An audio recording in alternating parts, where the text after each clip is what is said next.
हम एक 2 minute wait करते हैं क्योंकि अभी दो ही लोग ज्वाइन हुए हैं।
ओके, तो हम अभी चालू करते हैं। कौन कौन है आज? आर्या, समीर और सूरज, 3 लोग ही है।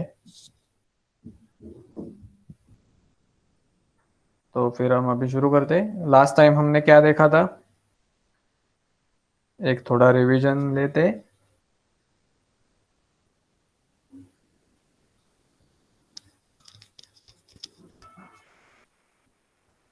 लास्ट टाइम हमने molecular formula, percent composition and empirical formula कैसे निकालते, एम्पिरिकल फार्मूला के बेस पे मोलिकुलर फार्मूला कैसे निकालते, उसके एग्जाम्पल हमने देखे थे लास्ट। और उसके बाद हमने केमिकल रिएक्शन एंड स्टोइचोमेट्रिक कैलकुलेशन वो सब देखा था। स्टोइचोमेट्रिक प्रॉब्लम्स देखे थे हमने, उसके रूल्स क्या है स्टोइचोमेट्रिक कैलकुलेशन के वो देखे थे। उसके ऊपर से हमने कुछ प्रॉब्लम सॉल्व किए थे। तो अभी आज हम नेक्स्ट टॉपिक देखेंगे विच इज 2.6 लिमिटिंग रिएजेंट। तो अभी हम चालू करते हैं। Limiting reagent, when a chemist carries out a reaction, the reactants are not usually present in the exact stoichiometric amount, that is in the proportions indicated by the balance equation. Because the goal of reaction is to produce the maximum quantity of a useful compound from the starting materials, frequently a large excess of one reactant is supplied to ensure that the more expensive reactant is completely converted into the desired product. मतलब क्या? अभी हमें ए और B ये reaction करना है। तो अभी हम उसमें क्या करेंगे? पहले क्या करते, रिएक्शन जब हम कैरी आउट करते हैं तो बैलेंस केमिकल इक्वेशन जैसे कुछ रहता नहीं है। हम दोनों जो रिएक्टेंट है वो डिफरेंट डिफरेंट अमाउंट में हम उसको डालते हैं। तो उसमें हम क्या करते हैं, जो ज़्यादा एक्सपेंसिव रिएक्टेंट है वो कम कम मात्रा में डालते हैं। तो क्या होता है कि वो कंप्लीटली दो रिएक्शन ए और बी, तो ए कम डाला तो ए और बी का रिएक्शन जब होता है तो ए का पूरा कन्वर्जन होता है, इसलिए वो बचता नहीं है और जो दूसरा है वो बचता है। तो अभी जो ए जो कंप्लीटली कन्वर्ट हुआ, कंप्लीट वो इन रिएक्शन में इन्वॉल्व हुआ, ये जो रिएक्टेंट ए है उसको हम लिमिटिंग रिएजेंट बोलते हैं। ये जो रिएक्टेंट है उसको हम लिमिटिंग रिएजेंट बोलते हैं। Because the goal of the reaction is to produce the maximum quantity of useful compound from the starting materials, frequently a large excess of one reactant is supplied to ensure that more expensive product is completely converted into the desired product. The reactant which is present in the lesser amount gets consumed after some time. मतलब ए जो हमने small amount में लिया है वो reaction के बाद थोड़े समय बाद वो जो रिएक्टेंट है वो कंज्यूम हो जाता है। तो उसे हम and subsequently no further reaction takes place. अभी ए ही खत्म हो गया तो ए और बी का रिएक्शन आगे जाएगा ही नहीं, क्योंकि उसमें से ए और बी जो रिएक्टेंट हमने लिए थे, जो कि हमने ए का अमाउंट कम मात्रा में लिया था, तो जब A खत्म हो जाएगा तो बाद में B के साथ रिएक्ट होने के लिए दूसरा रिएक्टेंट ही नहीं बचेगा, तो क्या हो जाएगा, इसके वजह से रिएक्शन स्टॉप हो जाएगा। The reactant which is present in the lesser amount get consumed after some time and subsequently no further reaction takes place. Whatever be the amount left of the other reactant present, और जो दूसरा reactant जो B है वो किसी मात्रा में जो भी उसका अमाउंट रहेगा वो बच जाएगा उस मात्रा में। Hence the reactant which gets consumed limit the amount of product formed and is therefore called as a limiting reagent। तो इसमें क्या हुआ कि ए जो खत्म हुआ रिएक्शन बी के साथ, थोड़े समय में जो ए कंज्यूम हुआ पूरा, तो वो खत्म जो हुआ, जो कंज्यूम हुआ टोटली, उसको हम बोलेंगे लिमिटिंग रिएजेंट, क्योंकि उसके वजह से वो खत्म होने के बाद रिएक्शन स्टॉप हुआ और बाद में कोई भी रिएक्शन हो नहीं सकता क्योंकि ए उसमें से पूरा के पूरा कंज्यूम हो गया। अब ये एग्जांपल देखो, consider the formation of nitrogen dioxide NO2 from nitric oxide NO and oxygen O2। अभी रिएक्शन कैसे दिया है, twice NO plus O2 gives twice NO2। Suppose initially we have 8 moles of nitric oxide and 7 moles of oxygen. One way to determine which of the two reactant in the limiting reagent is to calculate the number of moles of NO2 obtainable from the given initial quantities of NO and O2। मतलब हम क्या करेंगे, ये इसमें से limiting reagent कौन सा है ये निकालने के लिए क्या करेंगे, हम पहले जो प्रोडक्ट अपना फॉर्म हो रहा है नाइट्रोजन डाइऑक्साइड NO2 उसका नंबर ऑफ मोल्स निकालेंगे, और उसका नंबर ऑफ मोल्स निकालने के बाद हमें पता चलेगा कि इसमें इस रिएक्शन में लिमिटिंग रिएजेंट कौन सा है। From the preceding definition we see that the limiting reagent will yield the smaller amount of product.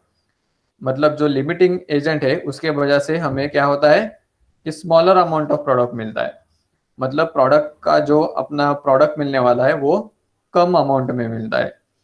Starting with 8 moles of nitrogen nitric oxide, we find the number of NO2 produced is 8 moles of nitric oxide into 2 moles of, मतलब ये देखो यहाँ पे 2 moles of, जब nitric oxide हम use करते हैं 8 moles of nitric use करते हैं तो हमें 8 moles of NO2 nitrogen dioxide मिलता है। And starting with 7 moles of oxygen, the number of moles NO2 formed is 7 moles of oxygen into 2 moles of, मतलब यहाँ पे पता चला आपको कि अगर हमने 8 यूज किए तो 8 इंटू 2 मोल्स ऑफ NO2 मतलब 14 मोल्स ऑफ NO2 हमें मिले। और यहाँ पे 8 इंटू 2 मोल्स ऑफ NO2, उसमें क्या हुआ, अभी ये जो 2 है ये क्या है,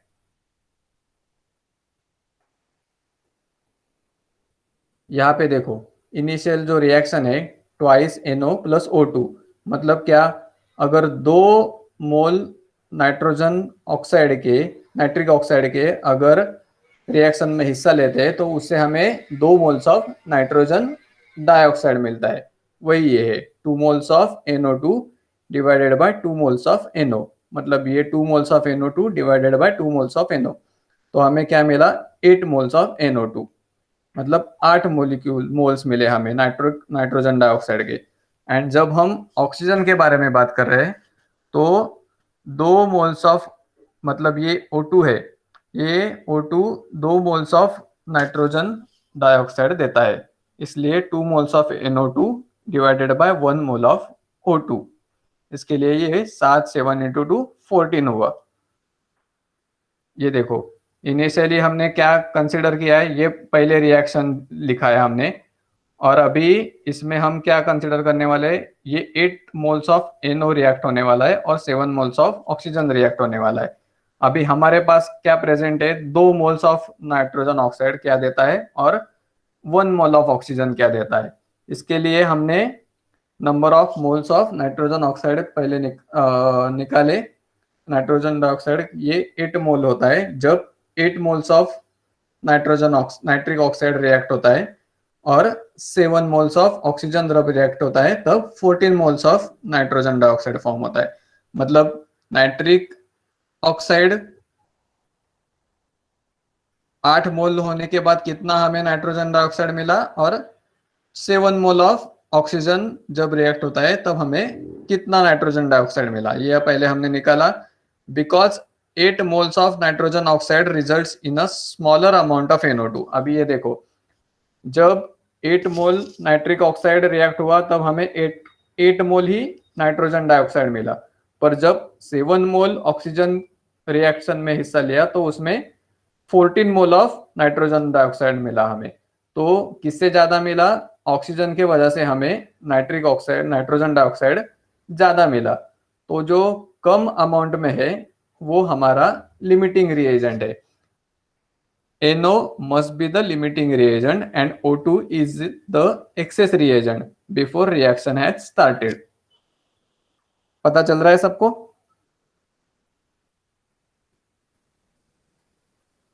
please right in a chat box.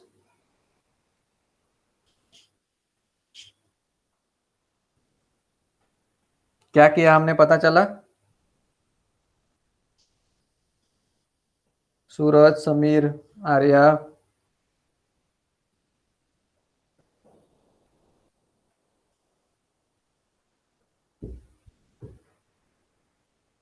संकल्प,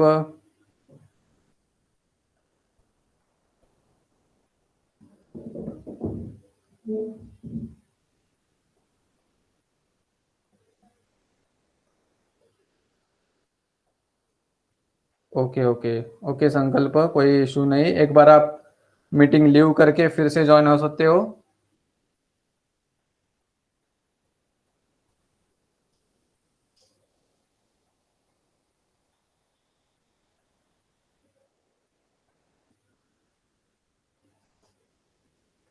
आर्या, समीर,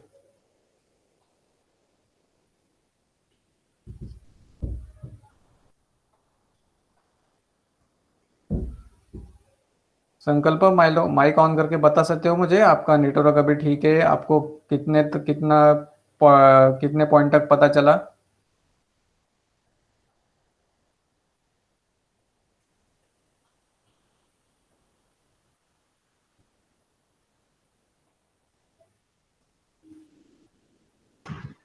Hello, sir. हाँ Sir, actually the net is very slow, so I was unable to hear nothing. Actually, I heard okay nothing.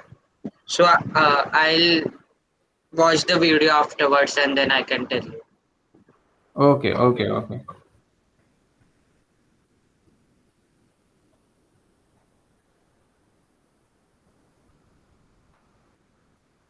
ठीक है, तो अभी हम एक बार फिर से रिपीट करते हैं हमने क्या देखा, क्योंकि किसी किसी को नेटवर्क का इशू आ रहा है, वॉइस नहीं सुनाई दे रहा है ठीक से। तो हम एक बार फिर से देखेंगे। हमें क्या निकालना था कि ये एक रिएक्शन है, 2 moles of nitrogen oxide nitric oxide reacts with oxygen to give 2 moles of nitrogen dioxide. अभी हमें इसमें से लिमिटिंग रिएजेंट निकालना है। तो लिमिटिंग रिएजेंट निकालने के लिए हमने ऊपर पढ़ा कि हमें पहले क्या करना पड़ता है कि number of moles of product, जो नाइट्रोजन डाइऑक्साइड है उसका नंबर ऑफ मोल्स निकालना पड़ता है, और वो नंबर ऑफ मोल्स निकालने के बाद हमें पता चलता है कि कौन सा रिएजेंट, नाइट्रोजन नाइट्रिक ऑक्साइड या ऑक्सीजन, इसमें से कौन सा रिएजेंट लिमिटिंग रिएजेंट है। तो हमने क्या किया, ये रिएक्शन के लिए पहले हमने क्या किया कि 8 मोल्स ऑफ नाइट्रिक ऑक्साइड और 7 मोल्स ऑफ ऑक्सीजन ऐसे एज्यूम किया। तो अगर इस रिएक्शन में अगर 8 मोल्स नाइट्रिक ऑक्साइड के, अभी हमारे पास गिवन जैसे क्या है कि हमें क्या पता है कि 2 मोल ऑफ नाइट्रोजन जब रिएक्ट होते हैं तब 2 mole of nitric oxide nitrogen dioxide form होता है। 2 मोल ऑफ नाइट्रिक ऑक्साइड जब रिएक्ट होते हैं तब हमें 2 मोल्स ऑफ नाइट्रोजन डाइऑक्साइड मिलता है, और एक ऑक्सीजन जब रिएक्ट होता है तब 2 मोल्स ऑफ नाइट्रोजन डाइऑक्साइड मिलता है। तो अभी हमें हमारे प्रॉब्लम के लिए क्या किया कि 8 नंबर ऑफ मोल्स बढ़ाए, 8 moles of nitric oxide assume किया और 7 मोल्स ऑफ ऑक्सीजन एज्यूम किया। तो अब हमारे पास गिवन क्या था, 2 मोल का और 1 मोल का। तो 8 मोल जब रिएक्ट होंगे तब कितना नाइट्रोजन डाइऑक्साइड फॉर्म होगा, और 7 ऑक्सीजन रिएक्ट होंगे तो कितना नाइट्रोजन डाइऑक्साइड फॉर्म होगा, इसके लिए वो हमने निकाला। तो हमें क्या मिला कि जब 8 moles of nitric oxide react होता है तब हमें 8 मोल्स ऑफ नाइट्रोजन डाइऑक्साइड मिलता है, और जब 7 मोल्स ऑफ ऑक्सीजन रिएक्ट होता है तो हमें 14 मोल्स ऑफ नाइट्रोजन डाइऑक्साइड मिलता है। तो इसके इसके इसके ऊपर से हमें क्या पता चला कि जब नाइट्रिक ऑक्साइड रिएक्शन में हिस्सा लेता है तो 8 मोल्स होता है, मतलब ऑक्सीजन के कंपैरिजन में इसका नंबर ऑफ मोल्स कम है। तो जिसका नंबर ऑफ मोल्स कम है वो लिमिटिंग रिएजेंट है, और जिसका नंबर ऑफ मोल ज्यादा है वो एक्सेस रिएजेंट है। तो इस रिएक्शन में क्या हुआ कि नाइट्रिक ऑक्साइड ये लिमिटिंग रिएजेंट हुआ, और जो ऑक्सीजन है वो एक्सेस रिएजेंट हुआ। ओके, तो हम उसके ऊपर से एक दूसरा प्रॉब्लम ये जो आपको दिया है वो देखते हैं।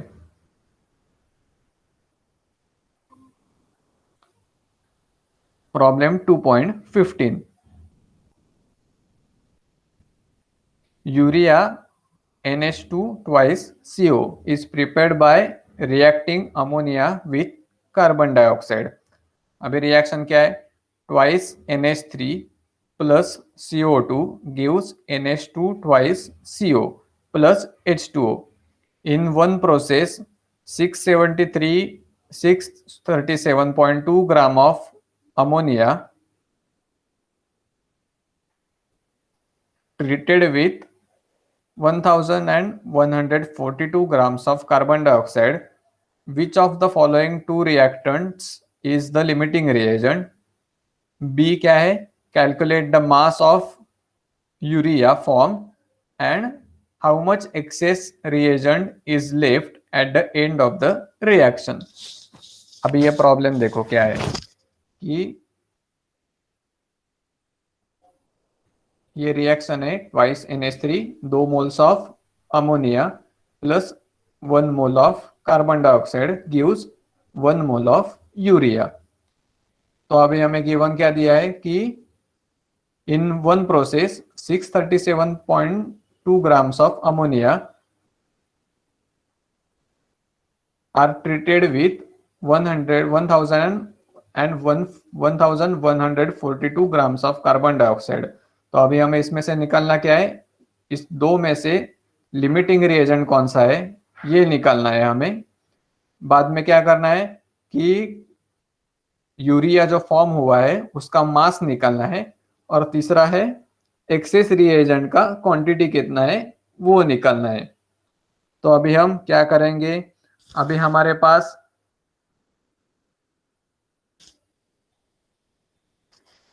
अभी हम नंबर ऑफ मोल्स निकालेंगे।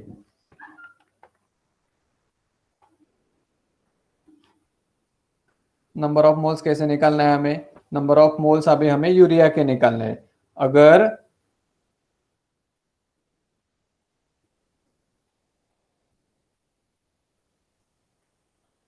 दो moles of urea 2 moles of ammonia कितना मोल्स ऑफ यूरिया फॉर्म करते हैं वो निकालना है। इसलिए हमें क्या करना है, 2 मोल यूरिया एक यूरिया के मोल का मतलब एक अमोनिया के मोल का क्वांटिटी ये कितना है 17.03 ग्राम। तो ये 2 मोल है, इसके लिए उसको मल्टीप्लाई करना है 2 से, 17.03 को 2 से मल्टीप्लाई करना है, और जो 637.2 ग्राम ऑफ अमोनिया ये जो है जो हमको गिवन दिया हुआ है, ये देखो यहाँ पे 637.2 ग्राम जो हमें अमोनिया दिया हुआ है उसको हमें 2 मोल से डिवाइड करना है। तो हमारा आंसर कितना आया 18.71 मोल ऑफ यूरिया। मतलब जो यहाँ पे जो आपने लिखा है वही आपको निकालना है।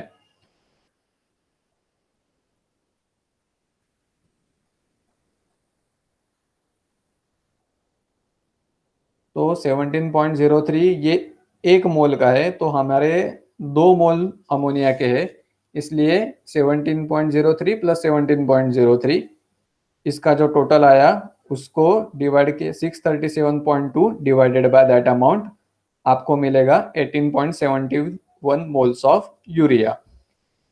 ये हुआ अमोनिया रिएक्ट होने के बाद। अभी कार्बन डाइऑक्साइड रिएक्ट होने के बाद कार्बन डाइऑक्साइड का मोल कितना है, एक ही है, तो कार्बन डाइऑक्साइड का मोलर मास कितना आता है 44.01 ग्राम। तो 1142 को 44.01 ग्राम से अगर डिवाइड करोगे, यहाँ पे 44.1 से क्यों 44.01 से क्यों किया, क्योंकि कार्बन डाइऑक्साइड का एक ही मोल है, यहाँ पे अमोनिया के 2 मोल थे, इसलिए इसका डबल किया और उसको इससे डिवाइड किया। अभी 441142 डिवाइडेड बाय 44.01 हमें कितना मोल मिला 25.95।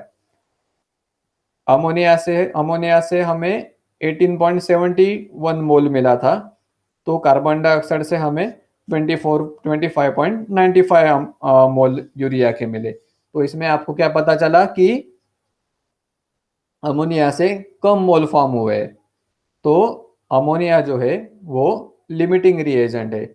It follows therefore that NH3 must be the limiting reagent because it produce smaller amount of urea 18.71 moles, और कार्बन डाइऑक्साइड ने कितना फॉर्म किया 25.95 moles of urea. The molar mass of the urea is 60.06। Molar mass निकालने के लिए आपको क्या करना है, हर एक का एटॉमिक मास है जो है उससे आपको यूरिया का मोलर मास निकालना है। नाइट्रोजन का ऐड करके, हाइड्रोजन का ऐड करके, ये जो ट्वाइस है उसको 2 से मल्टीप्लाई करके, कार्बन का, ऑक्सीजन का, ये सब का मिला के आपको उसको उसका मोलर मास निकालना है जो कि है 60.06 gram. We use this as a conversion factor to convert from mole of urea to gram of urea. तो इसके लिए हमने क्या किया,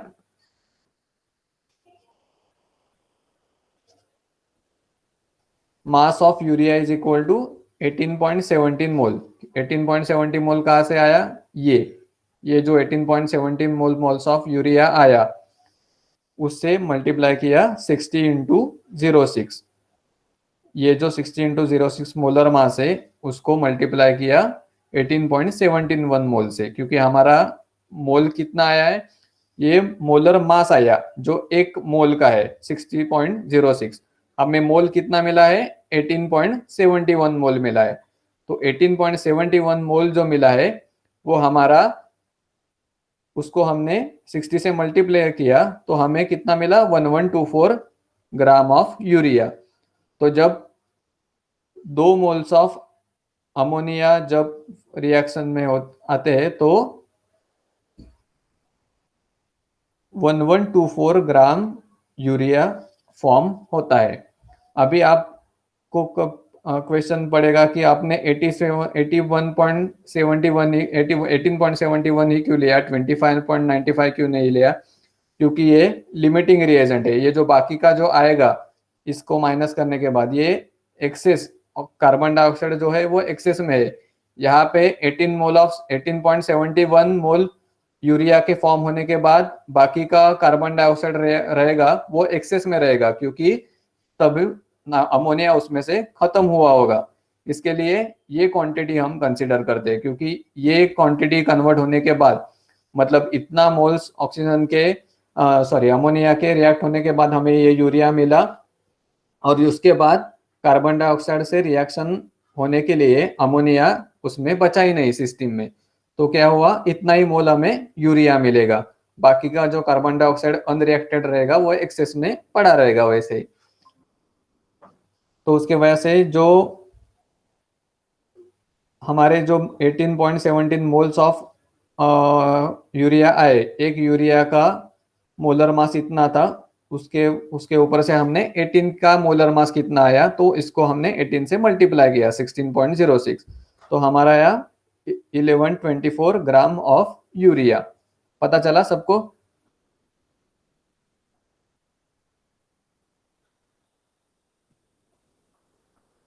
सूरज, आपको ये मोलिकुलर, इस मोलिक्यूल का मास ध्यान में रखने की जरूरत नहीं, आपको एटॉमिक मास पता होना चाहिए।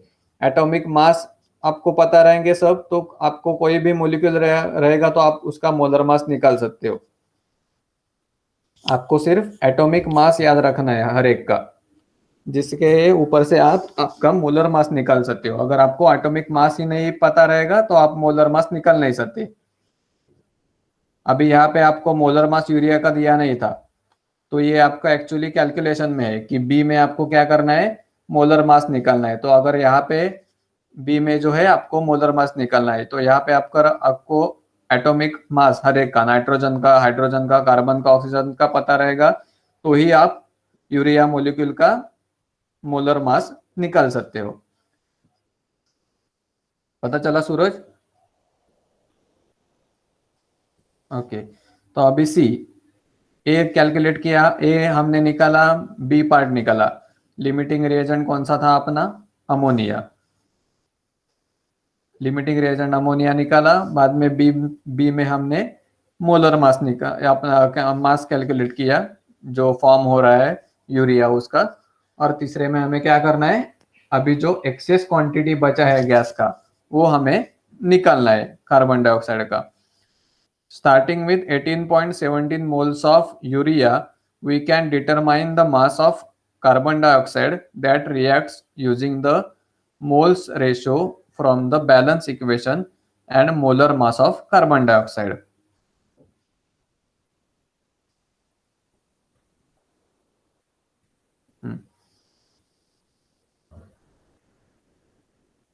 तो देखो यहाँ पे molar mass of carbon dioxide कितना है, 1444.01। तो कार्बन डाइऑक्साइड के मास को हमने 18.71 से मल्टीप्लाई किया, तो हमें 823.4 grams of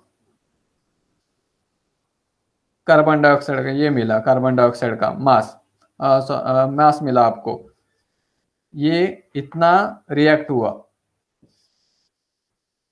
mass of CO2 reacted 18.171 into 44.01 gram of CO2.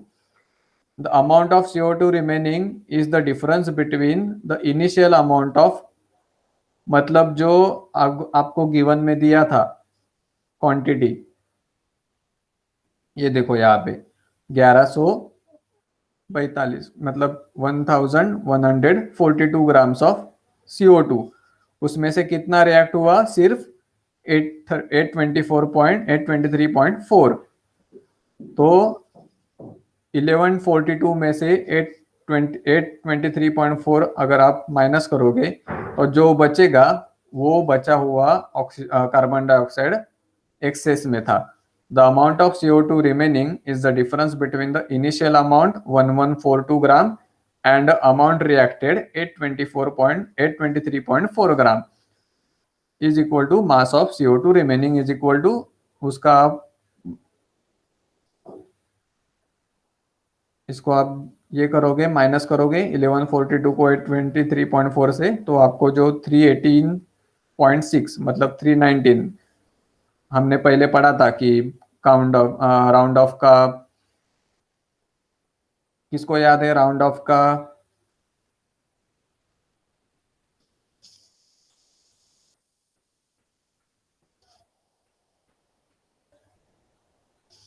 Round of का किसको याद आ रहा है? क्या रूल्स है क्या राउंड ऑफ के? हाँ सूरज बोलो, माइक ऑन करो।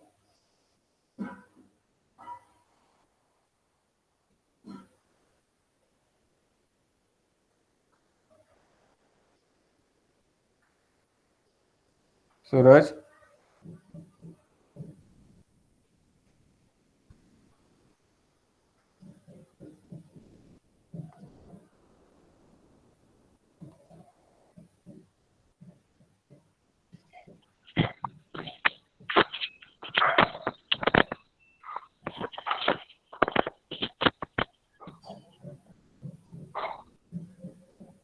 बोलो सूरज।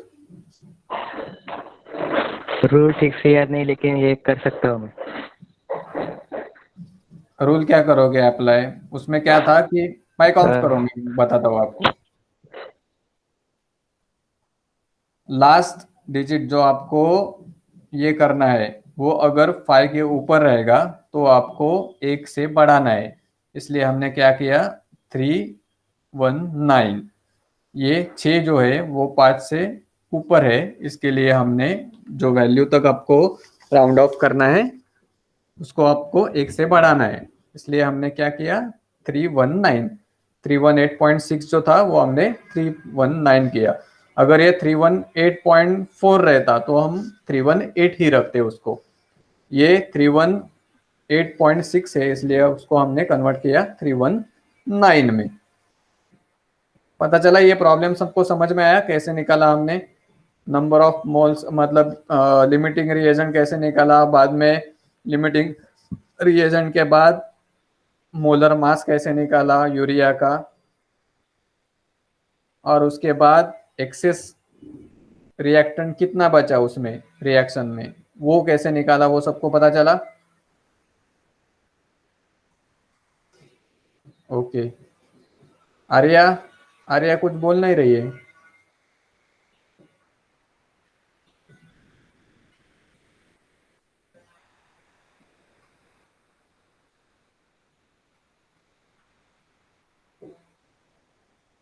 2 मिनट, हाँ।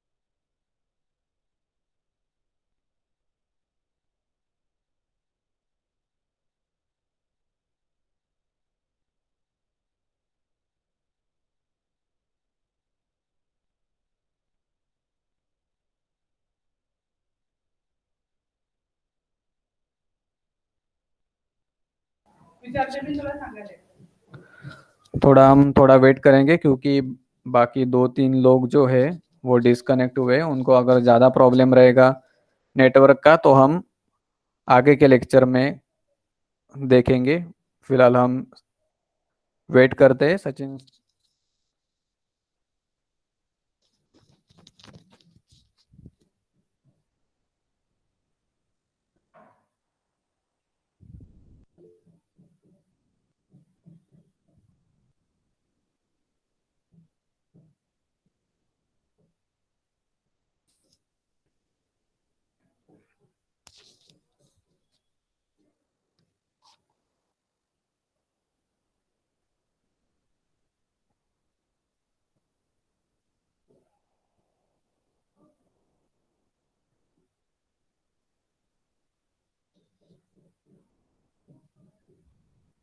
म्हणले चॅप्टर संपत असेल तर संपून टाका आणि संपला की थांबा.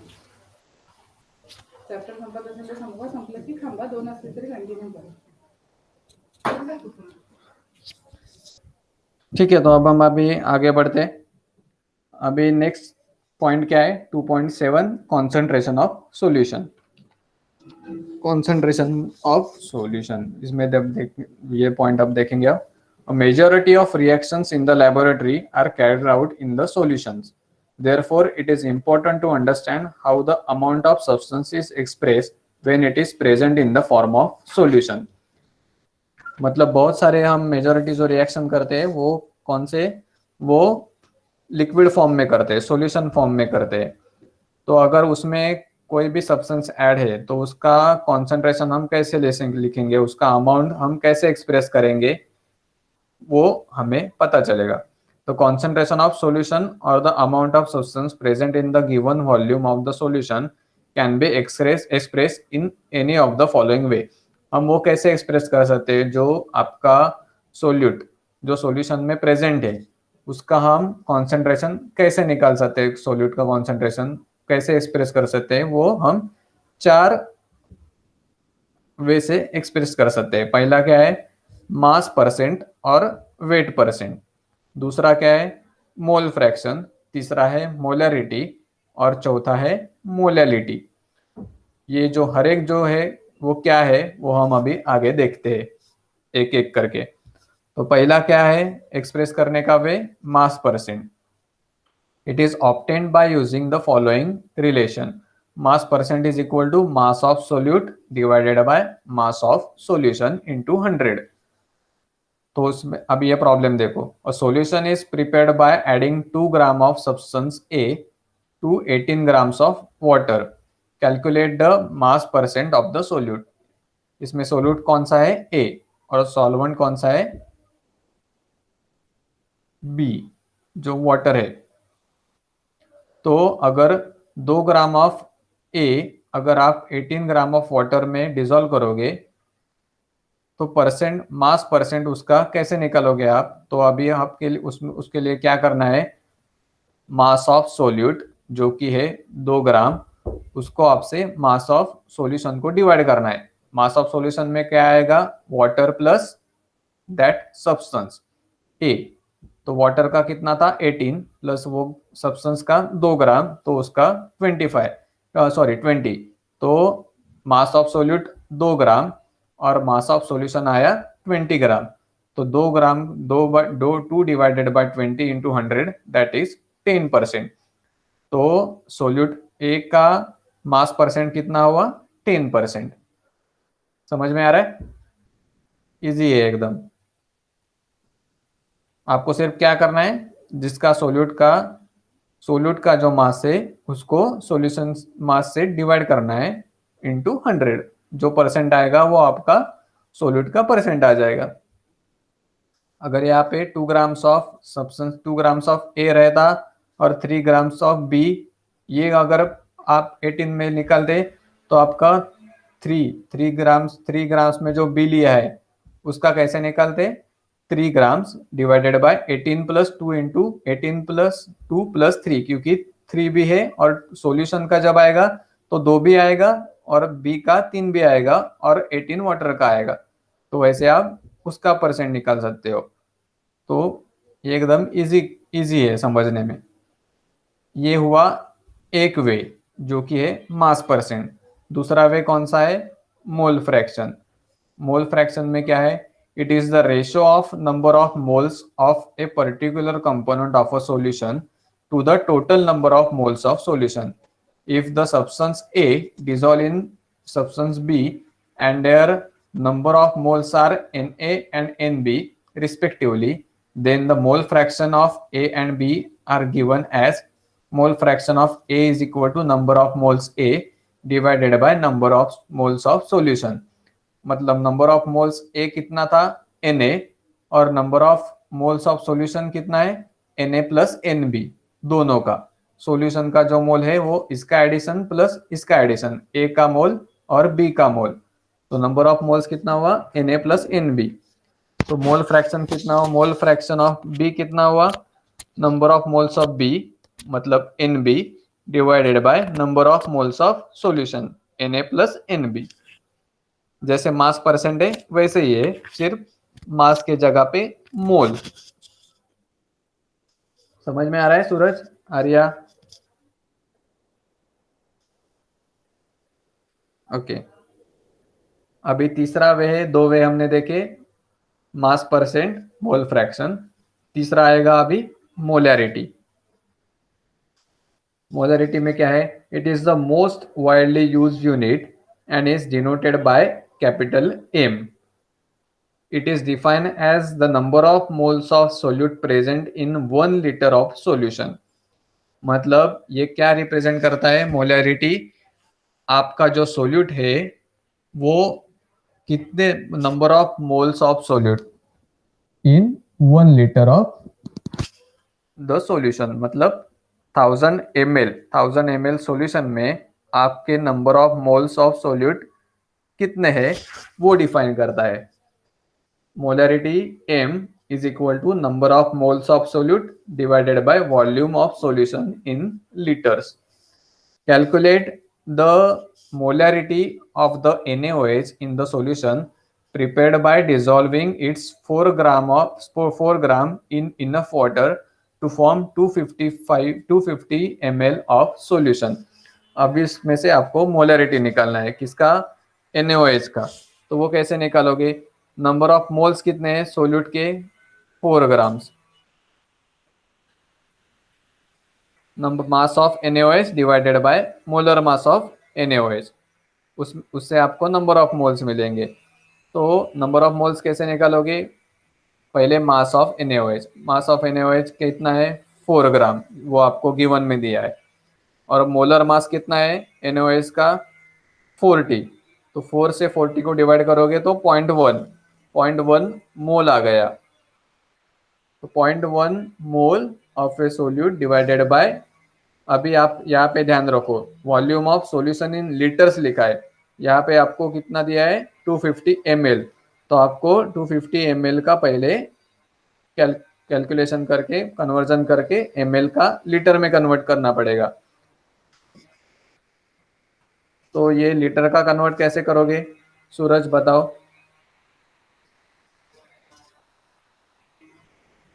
लीटर को अगर ml को अगर लीटर में कन्वर्ट करना है तो क्या करना पड़ेगा हमें?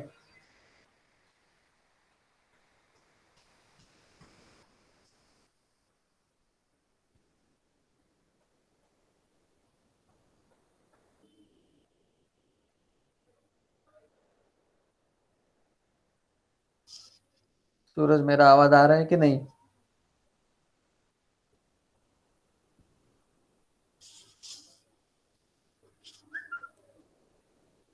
करेक्ट. 250 डिवाइडेड बाय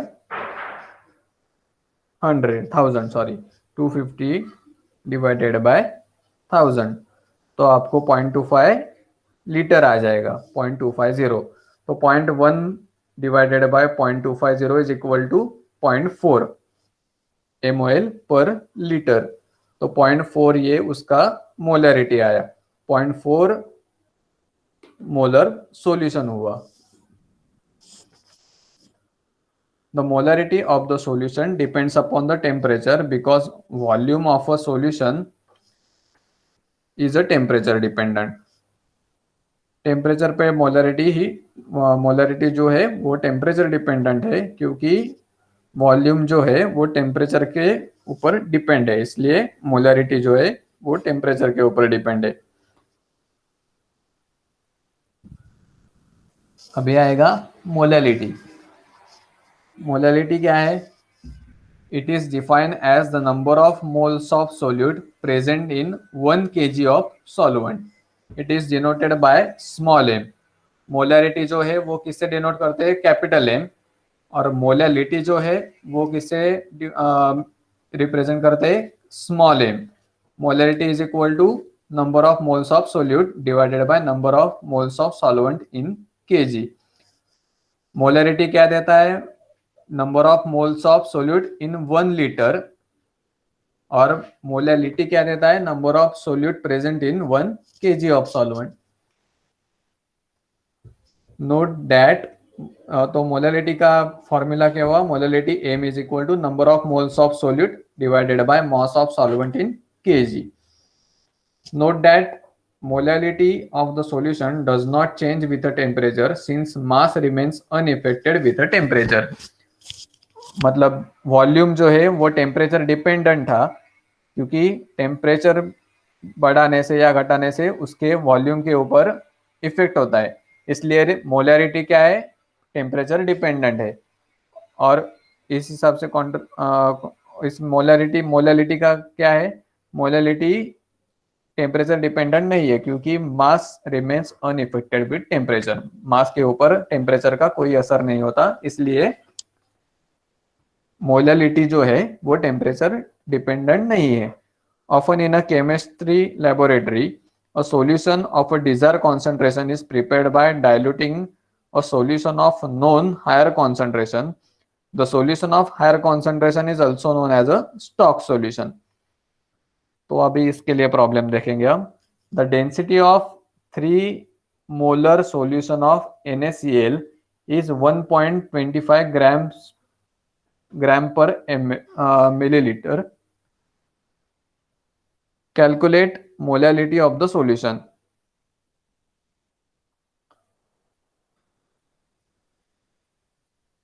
अभी ये क्या है, मोलैरिटी क्या है, 3 moles per litre. Mass of NaCl in 1 liter solution is equal to 3 into 58.5। 58.5 क्या है,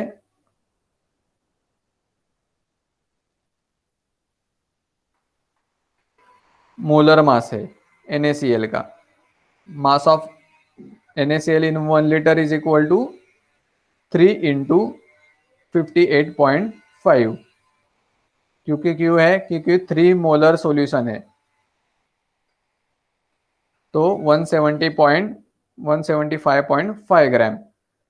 1 लीटर में क्यों कंसिडर किया है, क्योंकि हमें मोलरिटी जो है वो 1 लीटर में, 1 लीटर में कितना सॉल्यूट प्रेजेंट है वो करती है। तो यहाँ पे हमें दिया था कि 3 मोल प्रेजेंट है, इसलिए हमने 3 से मल्टीप्लाई किया तो हमें 175.5 grams of solute means NaCl is present in 1 liter solution.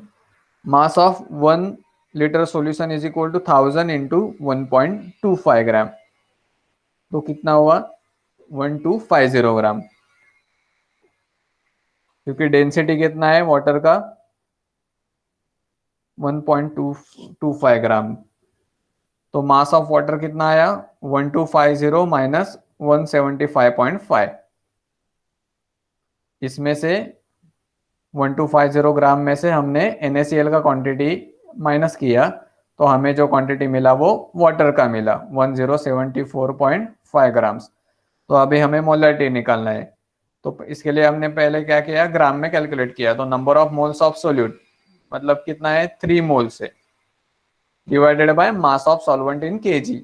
Mass of solvent कितना है 1074.5, तो उसको डिवाइड करने के बाद कितना मिला 2.79 m। ये m जो है वो मोलैलिटी है, स्मॉल m। समझ में आया?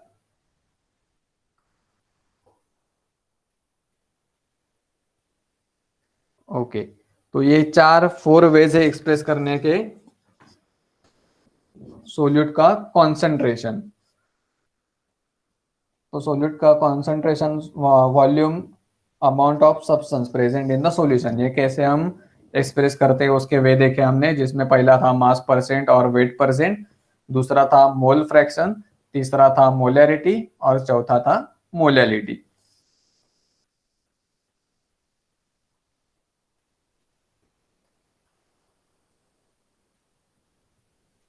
अभी use of graph analysis, graph in analysis.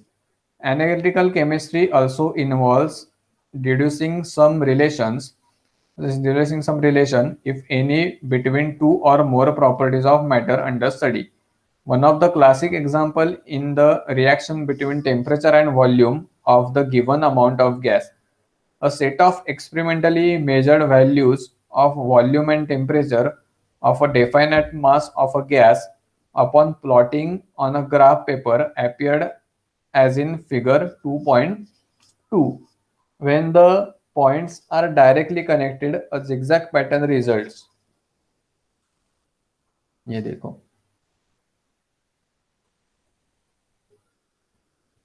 ये डायग्राम है।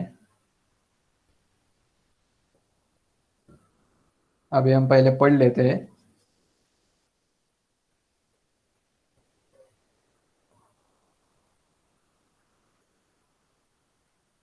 When the points are directly connected, a zigzag pattern results.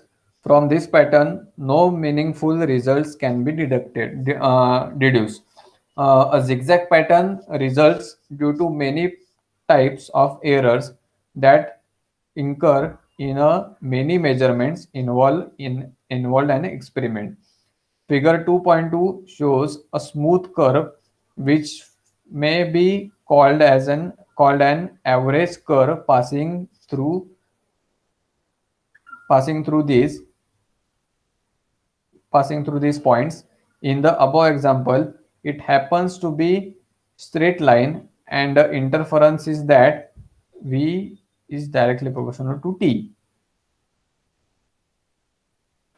While fitting it to a smooth curve, care is taken that the plotted points are evenly distributed about it.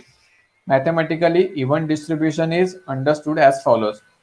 From each point drawn a perpendicular to the curve. यहाँ पे आप देख सकते हो इसमें क्या किया है, एक जो लाइन है वो डाला है, उससे हर एक पॉइंट जो है इधर उधर, ये जो तीसरा देखो फिगर, ये और ये जो पॉइंट है इसके उसको परपेंडिकुलर डाला है कर्व के ऊपर.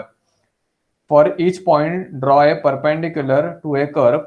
The perpendicular represents the deviation of each point from the curve. तो ये परपेंडिकुलर क्या डिफाइन करता है कि जो डेविएशन है कर्व के अगेंस्ट वो डिफाइन करता है. The positive deviation are shown in the red and negative deviations are shown in the blue. Positive जो है वो रेड में दिए हुए हैं और नेगेटिव जो परपेंडिकुलर है वो नेगेटिव जो ये है वो ब्लू में है. नेगेटिव डेविएशन जो परपेंडिकुलर आपको ब्लू में दिखा रहा है वो नेगेटिव डेविएशन है, और जो परपेंडिकुलर आपको रेड में दिखा रहे हैं ऊपर के वो पॉजिटिव डेविएशन है. Take sum of all red perpendiculars and all the blue perpendiculars separately. If the two sums are equal, the curve drawn shows the experimental points in the best possible representation.